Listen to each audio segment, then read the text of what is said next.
நாம் இன்றைக்கி adult thriller movies தான் பார்க்க போகிறோம். ஸோ இந்த மூவிஸ் எல்லாமே சூப்பராக இருக்கும். ஸோ கண்டிப்பாக பாருங்கள். முதல்ல பார்க்க போகிற மூவி ஸ்ட்ராய்டு அப்படிங்கிற இந்த படம் பார்த்திங்கன்னா 2003 ரிலீஸ் ஆகிருக்கு. இந்த படத்துக்கு ரேட்டிங் பார்த்திங்கன்னா 6.5 ரேட்டிங் கொடுத்துருக்காங்க. இந்த படம் வந்து ஒரு வார் ரொமான்டிக் ஆக்ஷன் மூவி. இந்த படத்தில் ஒன்லைன் ஸ்டோரி என்ன அப்படின்னு பார்த்தீங்கன்னா, ஹீரோயின் வந்து 2 பசங்களை கூப்பிட்டுக்கிட்டு ஃப்ரான்ஸ்லேருந்து மெக்சிகோ போகணும்னு நினைக்கிறாங்க. ஸோ அந்த டைமில் பார்த்திங்கன்னா செகண்ட் வேர்ல்டு வார் டைம் நடந்துகிட்ருக்கு. ஸோ இந்த மாதிரி சுச்சுவேஷனில் ஜெர்மன்ஸ் வந்து வான்வெளி தாக்குதல் நடத்துகிறாங்க. ஸோ அவங்கள்ட்ட தப்பிக்கிறதுக்காக பக்கத்தில் இருந்த ஒரு காட்டுக்குள்ளே போய் ஹீரோயினும் அவங்க ஃபேமிலி ஒழிஞ்சிக்கிறாங்க. ஸோ இதுக்கப்புறம் பார்த்திங்க அப்படின்னா காட்டுக்குள்ளே கொஞ்சம் தூரம் நடந்து போனதுக்கப்புறம் அங்கே வந்து ஒரு போட்டிய பங்களா இருக்குது. ஸோ அந்த பங்களாவில் பார்த்திங்க அப்படின்னா யாருமே கிடையாது. ஆனால் அங்கே தண்ணி மற்ற வசதிகள்லாம் இருக்குது. ஸோ அதனால் ஹீரோயினும் அவங்க ஃபேமிலியும் கொஞ்ச நாள் அங்கே தங்கலான்னு முடிவு பண்ணுறாங்க. ஸோ அப்போ தான் பார்த்திங்க அப்படின்னா ஒரு ஸ்ட்ரேஞ்சரை மீட் பண்ணுறாங்க. ஒரு டீனேஜ் பையனை மீட் பண்ணுறாங்க. அந்த பையன் வந்ததுக்கப்புறம் ஹீரோயினும் அப்புறம் அவங்க பசங்களோட லைஃப்பில் பல மிஸ்டீரியஸான விஷயங்கள் நடக்குது. அதான் என்னென்ன அப்படிங்கிறது அந்த படத்தில் ஒன்லைன் ஸ்டோரியாக இருக்கும். இந்த படம் பார்த்திங்க அப்படின்னா ஹூ இஸ் த ஸ்ட்ரேஞ்சர் அப்படிங்கிற ஒரு நாவலை பேஸ் பண்ணி அந்த படத்தை எடுத்திருப்பாங்க. இந்த படத்தில் அந்த ஸ்ட்ரேஞ்சர் யார், ஸோ அவன் எப்படிப்பட்டவன் அப்படிங்கிறத ஹீரோயின் எப்படி கண்டுபிடிக்கிறாங்க, அதே சமயத்தில் இந்த வார் முடிஞ்சதுக்கப்புறம் அவங்க ஃப்ரெண்ட்ஸ்க்கு எப்படி போகிறாங்க அப்படிங்கிறது அந்த படத்தில் மெயின் ஸ்டோரியாக இருக்கும். உங்களுக்கு வார் ரொமான்டிக் த்ரில்லர் மூவி பிடிக்குன்னா கண்டிப்பாக அந்த படத்தை ட்ரை பண்ணி பாருங்கள். படம் செம்மையாகவே இருக்கும். அந்த வார் சீக்வன்ஸாக இருக்கட்டும், ரொமான்டிக் சீக்வன்ஸாக இருக்கட்டும், த்ரில்லர் சீக்வன்ஸாக இருக்கட்டும், எல்லாத்தையுமே செம்மையாக எடுத்து வச்சுருப்பாங்க. படம் வந்து செம்மையான படம். இந்த படத்தை நீங்கள் ஃபேமிலியோடு பார்க்க முடியாது, தனியாக தான் பார்க்கணும். நம்ம ரெண்டாவதாக பார்க்க போகிற movie portrait of beauty. 2008 release ஆகிருக்கு. 6.3 ரேட்டிங் கொடுத்துருக்காங்க. இந்த படம் பார்த்திங்கன்னா ஒரு Korean historical romantic movie. So இந்த படத்தில் ஒன்லைன் ஸ்டோரி என்ன அப்படின்னு பார்த்தீங்கன்னா, படத்தோட ஹீரோயின் பார்த்திங்க அப்படின்னா ராஜாவோட மகளாக இருக்காங்க. ஸோ அவங்களுக்கு வந்து ஒரு பிரதர் இருப்பான். அந்த பிரதர் வந்து சூசைட் பண்ணி இறந்ததுனால இப்போ ராஜாவோட ஒரே வாரிசாக வந்து நம்ம ஹீரோயின் தான் இருக்காங்க. நம்ம ஹீரோயினுக்கு பார்த்திங்க அப்படின்னா சின்ன வயசுலேருந்து ஒரு விஷயத்தை பார்த்தாங்க அப்படின்னா அது அழகாக அப்படி ட்ராயிங்காக வரைஞ்சிருவாங்க. ஸோ அந்த டேலண்ட் இருக்குது. ஸோ இப்படிப்பட்ட சுச்சுவேஷனில் பார்த்திங்க அப்படின்னா அரசர் வந்து தனக்கு ஆண் வாரிசு இல்லை அப்படிங்கிறதுனால ஹீரோயினுக்கு வந்து ஆண் வேஷம் போட்டு அவளை வந்து ஒரு ஆண் வாரிசு பண்ணி வளர்த்துட்டு வந்துட்டுருக்காரு. ஸோ இப்படிப்பட்ட சுச்சுவேஷனில் பார்த்திங்க அப்படின்னா அரசர் வந்து பக்கத்து வீட்டு நாட்டோட அரசரோட ஒரு டீலிங் போடுறாரு. என்ன அப்படின்னா, உலகத்திலே அழகான ஓவியங்களை யார் வரைகிறாங்களோ அவங்களுக்கு வந்து நான் பரிசு கொடுப்பேன் அப்படிங்கிற மாதிரி அனௌன்ஸ் பண்ணிவிட்டு ஸோ அந்த போட்டியில் கலந்துக்கிறதுக்கு நம்ம ஹீரோயினையும் அனுப்புகிறாரு. ஸோ இதுக்கப்புறம் பார்த்திங்கன்னா அந்த இடத்துல தான் ஹீரோயின் வந்து ஹீரோவை மீட் பண்ணுறாங்க. ஒரு கட்டத்தில் ஹீரோயின் வந்து ஒரு ஆண் கிடையாது, பெண் அப்படிங்கிறத புரிஞ்சுக்கிறாரு. ஸோ இதுக்கப்புறம் ஹீரோவும் லவ் பண்ண ஆரம்பிக்கிறாங்க.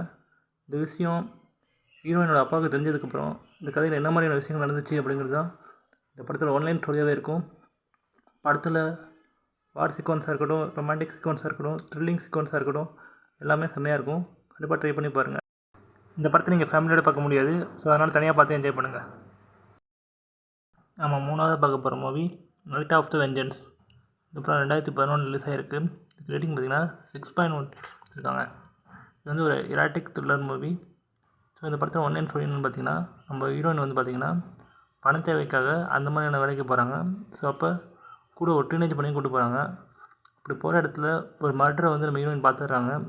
ஸோ இதுக்கப்புறம் அந்த கில்லர் வந்து நம்ம ஹீரோயினையும் அந்த டீனேஜ் பொண்ணையும் துரத்திட்டு வரான்.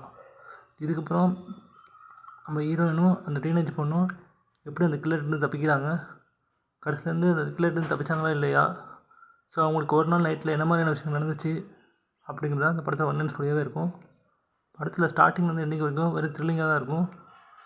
ஸோ இந்த படத்தை ஃபேமிலியோடு பார்க்க முடியாது, தனியாக மட்டும் பாருங்கள். இது வந்து ஒரு ஸ்பெயின் த்ரில்லர் மூவி. கண்டிப்பாக ஒரு தடவை ட்ரை பண்ணி பாருங்கள். நம்ம 4th பிளேஸில் பார்க்க போகிற movie I cannot think straight. இந்த படம் பார்த்திங்கன்னா 2007 ரிலீஸ் ஆகிருக்கு. இதுக்கு ரேட்டிங் பார்த்திங்கன்னா 6.4 ரேட்டிங் கொடுத்துருக்காங்க. இந்த படத்தில் ஒன்லைன் ஸ்டோரி என்ன அப்படின்னு பார்த்திங்கன்னா, நம்ம ஹீரோயின் பேர் தான் டாலா. இவங்களுக்கு பார்த்திங்கன்னா இப்போ என்கேஜ்மெண்ட் ஆகிருக்கு. ஸோ இப்போ இருக்க சுச்சுவேஷனில் ஹீரோயின் வந்து அவங்க வேலைக்காக வெளியூருக்கு போகிறாங்க.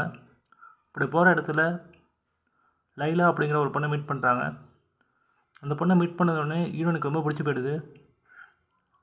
ஹீரோயினோட லைஃப்பில் அந்த பொண்ணு வந்ததுக்கப்புறம் ஹீரோயினுக்கு என்ன மாதிரியான பிரச்சனைகள் வந்துச்சு, ஃபைனலாக அந்த பிரச்சனை ஹீரோயின் வெளியே வந்தாங்களா இல்லையா அப்படிங்கிறது அந்த படத்தில் ஒன்லைன் ஸ்டோரியாகவே இருக்கும்.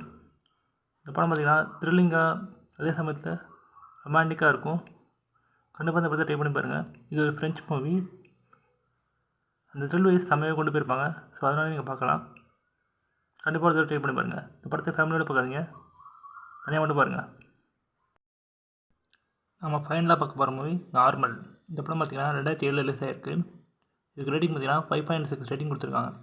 இந்த படம் வந்து பிரைம் வீடியோ அவைலபிளாக இருக்குது. இந்த எராட்டிக் ட்ராமா மூவி. ஸோ இந்த படத்தில் ஒன்லைன் ஸ்டோரி என்ன அப்படின்னு பார்த்தீங்கன்னா, ஒரு ஆக்சிடென்ட் நடந்துருது. அந்த ஆக்சிடென்ட்னால 3 விதமான குடும்பம் வந்து பாதிக்கப்படுது. ஸோ இதுக்கப்புறம் அந்த குடும்பம் எப்படி அந்த ஆக்சிடென்ட்லேருந்து மீண்டு வராங்க, அவங்க லைஃப் எப்படி வாழ்கிறாங்க அப்படிங்கிறது தான் இந்த படத்தில் ஒன்லைன் ஸ்டோரியாகவே இருக்கும். இந்த படத்தையும் ஃபேமிலியோட பார்க்குறீங்க, தனியாக பாருங்கள். நாம் இந்த லிஸ்ட்டில் சொல்லியிருக்க 5 படங்களும் பார்த்திங்கன்னா தமிழ் டப்பில் கிடையாது, இங்கிலீஷில் மட்டும் தான் இருக்குது. ஸோ உங்களுக்கு நல்ல கதையோட நல்ல படம் பார்க்கணும் அப்படின்னு நினச்சிங்கன்னா கண்டிப்பாக இந்த படத்தை ட்ரை பண்ணி பாருங்கள். இங்கிலீஷில் அவைலபிளாக இருக்குது. எல்லா படமே சூப்பராக இருக்கும். ஓகே ஃப்ரெண்ட்ஸ், நம்ம வீடியோ எண்டிங் வந்துவிட்டோம். உங்களுக்கு வீடியோ பிடிச்சிருந்துச்சி அப்படின்னா நம்ம சேனல் லைக் பண்ணுங்கள், கமெண்ட் பண்ணுங்கள், ஷேர் பண்ணுங்கள். இந்த 5 படங்களோட நீங்கள் எந்தெந்த படங்களை பார்த்துட்டீங்க அப்படிங்கிறத கமெண்ட் செக்ஷனில் மறக்காமல் கமெண்ட் பண்ணுங்கள். இதே மாதிரி இன்னொரு இன்ட்ரெஸ்டிங்கான வீடியோ உங்களை மீட் பண்ணுறேன். டாட்டா, பாய் பாய்.